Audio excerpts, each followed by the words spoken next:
നമസ്കാരം. കൂടിക്കാഴ്ചയിലേക്ക് സ്വാഗതം. കൂടിക്കാഴ്ചയിൽ ഇന്ന് നമ്മോടൊപ്പം ഉള്ളത് കേരള കാമരാജ് കോൺഗ്രസിന്റെ സംസ്ഥാന അധ്യക്ഷൻ NDA vice chairman Shri Vishnupuram Chandrasekhar. Sekharji, നമസ്തേ. ഇന്നലെ താങ്കളുടെ പേരിൽ ഒരു ചെറിയ വിവാദം ഉണ്ടായി. അതിൽ നിന്ന് തന്നെ നമുക്ക് തുടങ്ങാം. പ്രതിപക്ഷ നേതാവ് VD സതീശൻ പറഞ്ഞത് കാമരാജ് കോൺഗ്രസുമായി ചർച്ച നടത്തി ആ വാതിൽ അടച്ചു എന്നാണ്. എന്താണ് അക്കാര്യത്തിൽ പാർട്ടിയുടെ നിലപാട്? ചർച്ച നടത്തിയ കാര്യം സത്യം, പക്ഷെ 4 മാസങ്ങൾക്ക് മുമ്പേ ചർച്ച നടത്തി.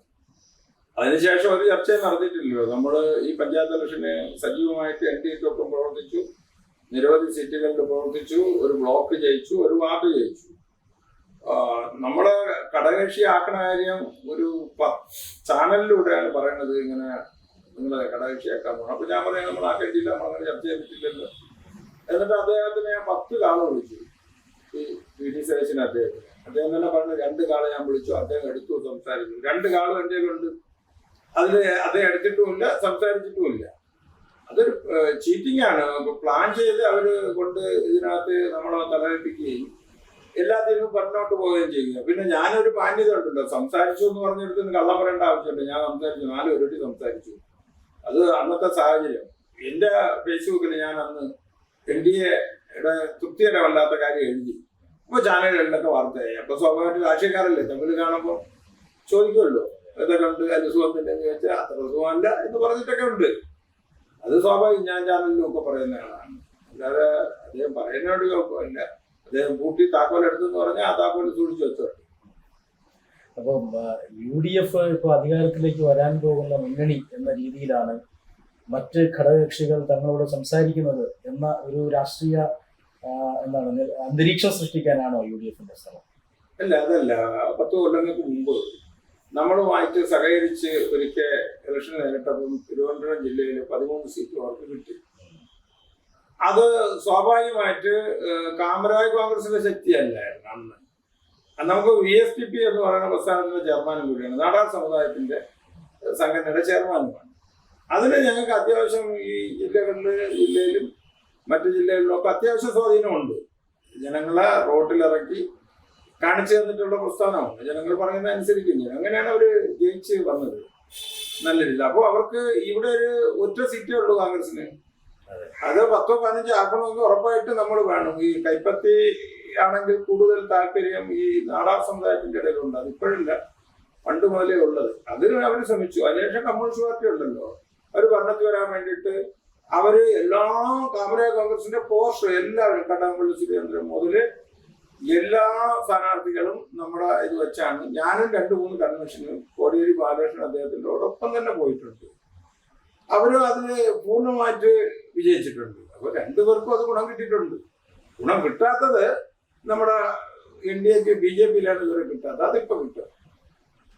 അത്രമാത്രം മുന്നൊരുക്കങ്ങൾ, അതായത് ഈ നിയമസഭാ തെരഞ്ഞെടുപ്പുമായി ബന്ധപ്പെട്ട് NDA താങ്കളുടെ കൂടെ നേതൃത്വത്തിലാണല്ലോ പ്രവർത്തിക്കുന്നത്. തിരുവനന്തപുരത്ത് നഗരസഭ പിടിക്കുന്നു, ഒരു നിർണായക വിജയം നേടുന്നു. ഈ ഒരു എന്താണ് രാഷ്ട്രീയ അന്തരീക്ഷത്തിൽ നിന്നും എങ്ങോട്ടാണ് ഈ NDAയുടെ ഒരു നിയമസഭാ തെരഞ്ഞെടുപ്പിലേക്കുള്ള പോക്ക് എങ്ങോട്ടാണ്? NDA ഉറപ്പായിട്ട് ഈ ജില്ലയിൽ 7 സീറ്റ് പിടിക്കും. അതേപോലെ കോൺഗ്രസ് 7 സീറ്റ് പിടിക്കും. ഈ അമ്പലപ്പുഴ അടച്ച് ഇവർക്ക് സീറ്റ് ഉണ്ടാവുമെന്ന് എനിക്കൊരു വിശ്വാസമുണ്ട്. പക്ഷേ NDA ശക്തമായിട്ട്, അത് സ്വാഭാവികമായിട്ട് ജനങ്ങൾക്ക് അറിയാമല്ലോ, ഇത് നല്ലൊരു പ്രവർത്തനം കാഴ്ചവെച്ചാൽ വിജയിക്കും. അതിൽ NDAയിലെ ഒത്തൊരുമയും ഇതുമൊക്കെ കുറച്ചുകൂടി കണ്ടെത്താനുണ്ട്. ഒരു ഇലക്ഷന് നേരിടാനുള്ള മുന്നൊരുക്കം BJP ചെയ്യുന്നുണ്ട്, എല്ലാം സത്യമാണ്. ഘടകകക്ഷിയുടെ ഭാഗത്തു നിന്നുള്ള ചെറുതാവട്ടെ വലുതാവട്ടെ അവരുടെ സപ്പോർട്ടോടുകൂടി നേടിയെടുക്കാൻ വേണ്ടിയുള്ള ഒരു മുന്നണി മര്യാദ അത് പഠിക്കേണ്ടതുണ്ട്. അതുകൂടി പഠിച്ചാലേ പൂർണ്ണ വിജയത്തിലെത്തൂ. ഈ ശബരിമല വിഷയം ഇപ്പോൾ BJP ഒരു തെരഞ്ഞെടുപ്പ് വിഷയമായിട്ട് തന്നെ കാണുന്നുണ്ട്. മറുഭാഗത്തും അങ്ങനെ തന്നെയാണ്. ഇപ്പോൾ UDFന്റെ ഒരു കൗൺസിലർ സത്യപ്രതിജ്ഞ ചെയ്തത് തന്നെ സ്വാമിയെ ശരണമയ്യപ്പ എന്ന് പറഞ്ഞുകൊണ്ടാണ്. അപ്പോൾ ശബരിമല വിഷയം BJP അതൊരു വിഷയമാക്കുമ്പോഴെല്ലാം അതിൻ്റെ നേട്ടം കൊയ്യുന്നത് UDF ആണ്. അത് ഈ തെരഞ്ഞെടുപ്പിൽ അതിനൊരു മുന്നൊരുക്കം ഉണ്ടോ മുന്നണിക്ക്? അല്ല, ഈ ശബരിമല വിഷയം ഇപ്പൊ പുറത്തു വന്നതല്ല, വരാൻ പോണതാണ് ഈ വിഷയം. പാളിയും സ്വർണ്ണപ്പാളിയും അങ്ങനെ ചുറ്റിപ്പറ്റി നിൽക്കുന്നത്, സർവ്വപാളിയും കൊണ്ടുപോയവരാണ് ഈ ഭക്തരായിട്ട് അഭിനയിക്കുന്നത്. അതിൽ ഒരു കാര്യമുള്ളത്, ഈ ഭക്തി ഇല്ലാത്തവരെ ശബരിമലയെ കയറ്റുന്നത് തന്നെ തെറ്റില്ല. ദൈവനാമത്തിൽ സത്യപ്രതിജ്ഞ ചെയ്യാൻ തയ്യാറാകാത്തവരെ, ഈശ്വര വിശ്വാസം ഇല്ലാത്തവരെ ശബരിമല ചുമലയും കൊടുത്തു കഴിഞ്ഞാൽ എല്ലായിടത്തും പോകും.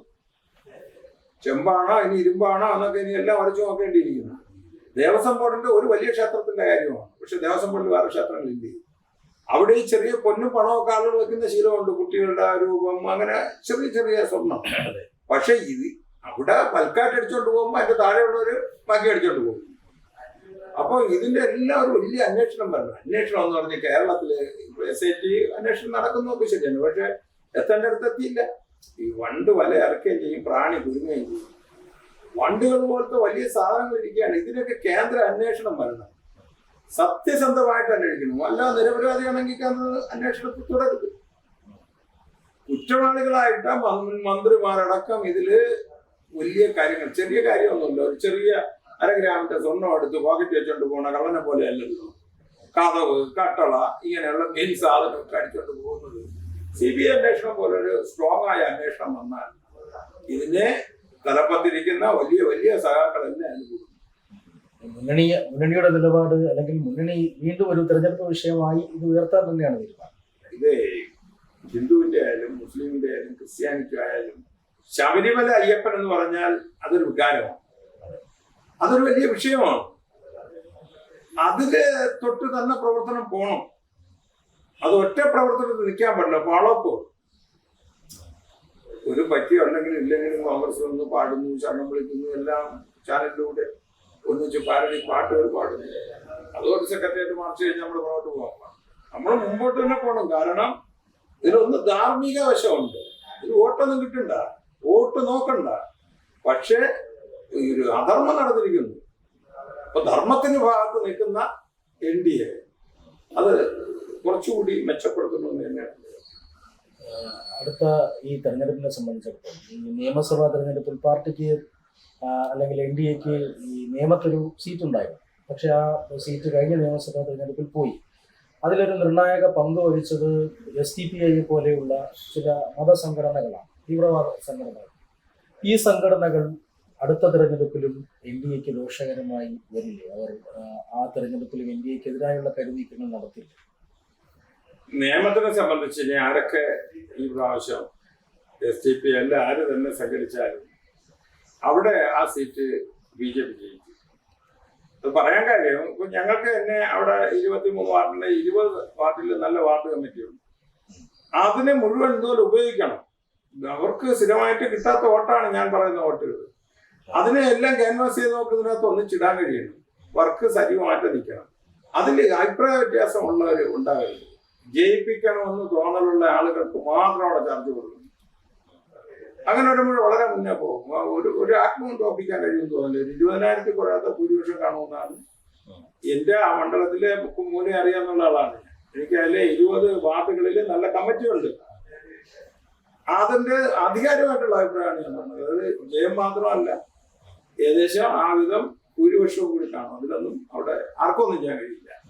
ഒരു ഘടകകക്ഷി എന്ന നിലയിൽ നേമത്ത് നിർണായക ശക്തിയാണ് കോൺഗ്രസ് നിർണായക ശക്തിയാണ്. അതിനുപരി VSDP എന്ന പ്രസ്ഥാനം അവിടെ എല്ലാവരും യൂണിറ്റും സ്ത്രീകളുടെ ഗ്രൂപ്പും ഒക്കെ ഉള്ളത്. ഇപ്പോൾ ഈ ജില്ലയിൽ തന്നെ മറ്റ് സീറ്റുകൾ, ഇപ്പോൾ താങ്കൾ 7 സീറ്റ് നേടും എന്ന് പറയുന്നു. ഈ സീറ്റുകളുടെ ഒരു രാഷ്ട്രീയ സാഹചര്യം എങ്ങനെയാണ്? വട്ടിയൂർക്കാവ് സുഖമായിട്ട് ജയിക്കും. കാട്ടാക്കട ഭാഗത്ത് പോയി കഴിഞ്ഞാൽ നമുക്ക് കാട്ടാക്കട നിയമമണ്ഡലം കൃഷ്ണദാസി പോകുന്ന സീറ്റ് സുഖമായിട്ട് ജയിക്കാം. വട്ടിയൂർക്കാവ് ജയിക്കാം. കാൻഡിഡേറ്റ് ഇടുമ്പോൾ ആയിരിക്കും മരീക്കട ജയിക്കാം.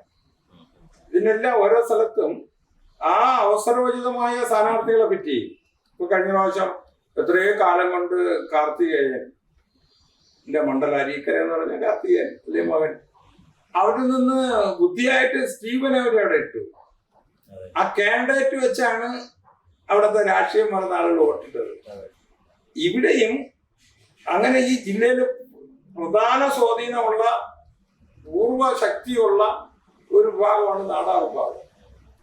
ആ മേഖലകളിലെ ചില ആളുകളെ അവർ കണ്ടെത്തി പരിഹരിക്കണം. ഉദാഹരണത്തിന് പാറശാല കഴിഞ്ഞ് അങ്ങോട്ട് പോയാൽ ഈ പൊൻ രാധാകൃഷ്ണൻ, MR ഗാന്ധി, അങ്ങനെ നേരത്തെ രാഷ്ട്രപതിയായി, ഇങ്ങനെയുള്ള എല്ലാ ആളുകളെയും അവർ വളർത്തിക്കൊണ്ടുവന്നു പാർട്ടിയിലൂടെ പല ഘട്ടങ്ങളിലിരിക്കുന്നത്. തമിഴ്നാട് വഴി MLA എല്ലാം നാടാർ ഭാഗമാണ്. പാറശാല കഴിഞ്ഞ് ഇങ്ങോട്ട് വരുമ്പോൾ എന്തുകൊണ്ട് അത് പറയുന്നു? ഇവര് പ്രബല വിഭാഗമാണ്. ഇവരെ ഉൾക്കൊണ്ട് പോയി തന്നെ സീറ്റ് പിടിക്കും. കഴിഞ്ഞ പ്രാവശ്യം 2000 വോട്ട് കൊടുത്തിട്ട് രാജീവ് ചന്ദ്രശേഖരൻ ജയിക്കില്ല. അത് ജയിക്കാൻ വേണ്ടിയുള്ള പദ്ധതിയും പരിപാടികളും അവർക്കുണ്ട്. ആഴത്തില് ഇവിടത്തെ ക്രൈസ്തവരായിട്ടുള്ള ഈ ജില്ലയിലെ ചെറിയ സഭകൾ അതൊക്കെ ഉണ്ട്. അവരെ ഡിപ്പെൻഡ് ചെയ്യേണ്ട ആവശ്യമൊന്നുമില്ല. ആ വിഭാഗം ആളുകളെ കൂടുതൽ പാർട്ടിയിലേക്ക് കൊണ്ടുവരണം. ഭാവിയിൽ അവരുടെ പ്രവർത്തനം കൊണ്ട് ഈ സീറ്റുകളെല്ലാം പിടിച്ചെടുക്കാൻ കഴിയുന്നുണ്ട്. ഇപ്പോ ഈ തീരദേശ വോട്ടുകൾ പിടിക്കാനുള്ള ശ്രമം നടത്തുന്നു, ക്രിസ്ത്യൻ ഔട്ട്റീച്ച് നടത്തുന്നു. അപ്പോൾ നിർണായകമായ ഈ വിഭാഗത്തെ കൂടെ നിർത്താൻ മുന്നണിക്ക് പദ്ധതികളില്ലെന്നാണ്. മുന്നണിക്ക് പദ്ധതികളുണ്ട്. ഈ മത്സ്യമേഖലയിലെ തൊഴിലാളി താഴെത്തിട്ട് നിൽക്കുന്നവര് പകലന്തിയോളം പണിയെടുക്കുന്ന രാവിലെ പോയി 10-15 ദിവസം വള്ളത്തിൽ അല്ലെങ്കിൽ ബോട്ടിലിരിക്കുന്ന ആളുകളാണ്. അവന് കേന്ദ്രത്തിന്റെ ഒരുപാട് ആനുകൂല്യങ്ങളുണ്ട്. അത് കേന്ദ്രമാണ് തരണത് എന്ന് അവന് ബോധ്യമില്ല. ഈ താഴെത്തട്ട് പാവപ്പെട്ട പട്ടിണി പാവങ്ങൾക്ക് ഈ ആനുകൂല്യങ്ങൾ തരുന്നത് കേന്ദ്രമാണെന്നുള്ള ബോധ്യം അവിടെ എത്തിയിട്ടില്ല. അത്തരത്തില് ആനുകൂല്യം കിട്ടുന്നത് കേന്ദ്രത്തിന് അറിയാവുന്നുള്ള കടലോര മേഖലയിലെ അച്ഛന്മാരത് പുറത്തും പറയില്ല. അവരുടെയൊക്കെ മനസ്സിൽ ചില രാഷ്ട്രീയ പാർട്ടിയുടെ അധികമായ കൂറുണ്ട്. രാജീവ് ചന്ദ്രശേഖർ മത്സരിച്ചപ്പോൾ ഞാനൊരു വീഡിയോ ഉണ്ട്. അതിലെ ഒരു ബിഷപ്പ് ആ ഭാഗത്ത് അവസാനമായിട്ട് പറയണേ, നിങ്ങളെപ്പോലെ എനിക്കും UDF വരണമെന്ന് വലിയ ആഗ്രഹമാണ്. മതിയല്ലോ. തിരുവായ്ക്ക് എതിരായില്ലായിരിക്കുന്ന പാവപ്പെട്ടവരുടെ നിരത്തിയിരുത്തി ഇലക്ഷന്റെ തലേദിവസം പറഞ്ഞാണ്. ആ വീഡിയോ എല്ലായിടവും വന്നിട്ടുണ്ട്. അപ്പോ അവിടെ സാധാരണ താഴെത്തട്ടിലെ ഈ ആനുകൂല്യം പറ്റുന്ന അവർക്ക് അഭിപ്രായമുണ്ട്. പക്ഷെ കടലോരത്തെ അഭിപ്രായം അവിടുത്തെ അഭിപ്രായമല്ല. ഒരു 2000-5000 പേർക്ക് ഒരാളെ അഭിപ്രായം പറയും. ആ അഭിപ്രായം താഴെത്തട്ട് ആളുകൾ ഒരു കടലിൽ മാത്രം കൊണ്ട് ജീവിക്കുന്നതനുസരിച്ച് അങ്ങനെ ഒരു വിഷയമുണ്ട്. ബോധ്യപ്പെടുത്തി കൊടുക്കുക. ഇപ്പോ മത്സ്യ മേഖലയിലുള്ള ആനുകൂല്യങ്ങൾ മേഖല തിരിച്ച് അവരെ ഒന്നിച്ച് വിളിക്കുക, കേന്ദ്രമന്ത്രിമാരെ അത് പങ്കെടുക്കുക, ആ പദ്ധതി ഇന്നതാണെന്ന് പറയുക. അല്ലാതെ ചുമ്മാ അങ്ങനെ ഓൺലൈനിൽ കൂടി കിട്ടിയ ആനുകൂല്യം കിട്ടിക്കൊണ്ടിരുന്ന എപ്പോഴാണ് ഇത് മാറും? ചൂഷണം ചെയ്യണമെന്നല്ല ഞാൻ പറയുന്നത്, ബോധ്യപ്പെടുത്തി കാര്യങ്ങൾ ചെയ്യണം. അതിൽ പരാതിയാണ്. ഇപ്പോൾ ഈ തിരുവനന്തപുരത്തെ തീരദേശത്തെ സംബന്ധിച്ചിടത്തോളം വിഴിഞ്ഞം പദ്ധതി അത് വിഴിഞ്ഞം തുറമുഖ യാഥാർത്ഥ്യമാകുന്നു. സത്യത്തിൽ സംസ്ഥാനത്തിന് ഗുണകരമായ ഒരു പദ്ധതിയാണ്. പക്ഷേ ആ പ്രദേശത്തെ മത്സ്യത്തൊഴിലാളികളുടെ ഒരു വികാരം അത് മുന്നണിക്ക് പ്രതികൂലമായി എന്ന ഒരു വിലയിരുത്തലുണ്ട്. ഇല്ല, ആദ്യമേ അവര് തെറ്റിദ്ധരിപ്പിച്ചും അവിടെ ഹാർബർ വന്ന് മീൻ പിടിക്കാൻ പറ്റില്ല എന്നൊക്കെ പഠിച്ചു പാവങ്ങൾക്ക് സമയമൊക്കെ ചെയ്യിപ്പിച്ചു ഒരുപാട് പ്രശ്നങ്ങളുണ്ടായെന്നറിയാം. ആ മേഖലയിലുള്ളവർക്ക് ഉപയോഗം വരുന്നുണ്ട് ഇപ്പൊ. പക്ഷേ ചില ആളുകള്, അതായത് അതിനെ നയിക്കുന്ന ചില നേതൃത്വങ്ങള് ഇത് ഇഷ്ടമില്ലെങ്കിൽ താഴെത്തട്ട് മത്സ്യത്തൊഴിലാളികൾക്ക് ഇഷ്ടമില്ലെന്ന് പറയിക്കുന്ന രീതിയിൽ മുമ്പോട്ട് കൊണ്ടുപോയി. വിഴിഞ്ഞം പദ്ധതി ഉപയോഗമാണ്. അത് അവർ സമരം ചെയ്തപ്പോൾ രംഗത്ത് വന്നിട്ടില്ല. എത്ര ദിവസം സമരമായിരുന്നു.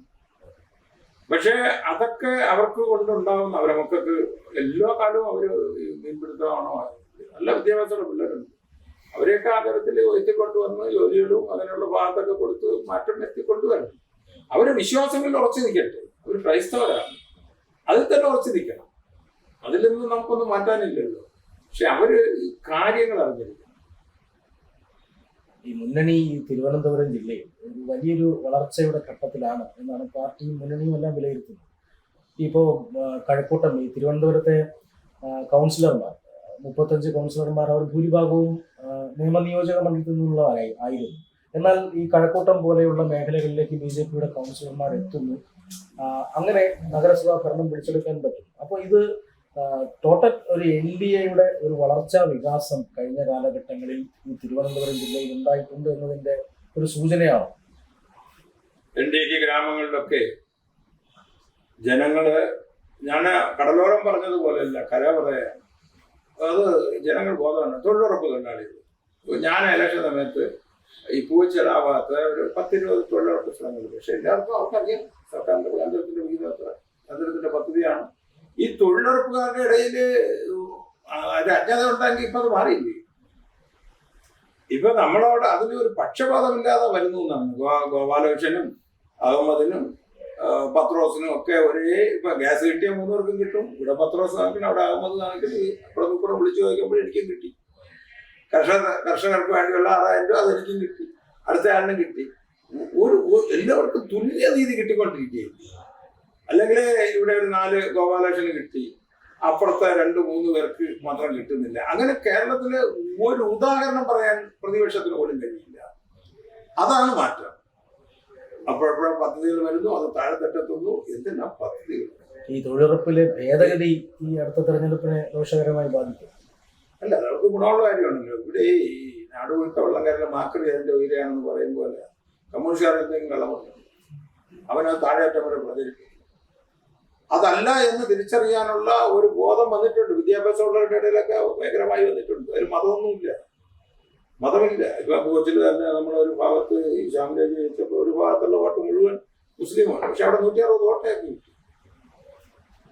ചിഹ്നം നോക്കി കുത്തുന്നത് അതൊക്കെ പോയി. ഈ മാറ്റത്തിനനുസരിച്ചുള്ള ശക്തി നമുക്ക് ഉണ്ടോ, അതിന്റെ പാർട്ടി സംവിധാനം നമുക്ക് ഉണ്ടോ എന്നുള്ളത് കുറച്ചുകൂടി മെച്ചപ്പെടുത്തേണ്ടതുണ്ട്.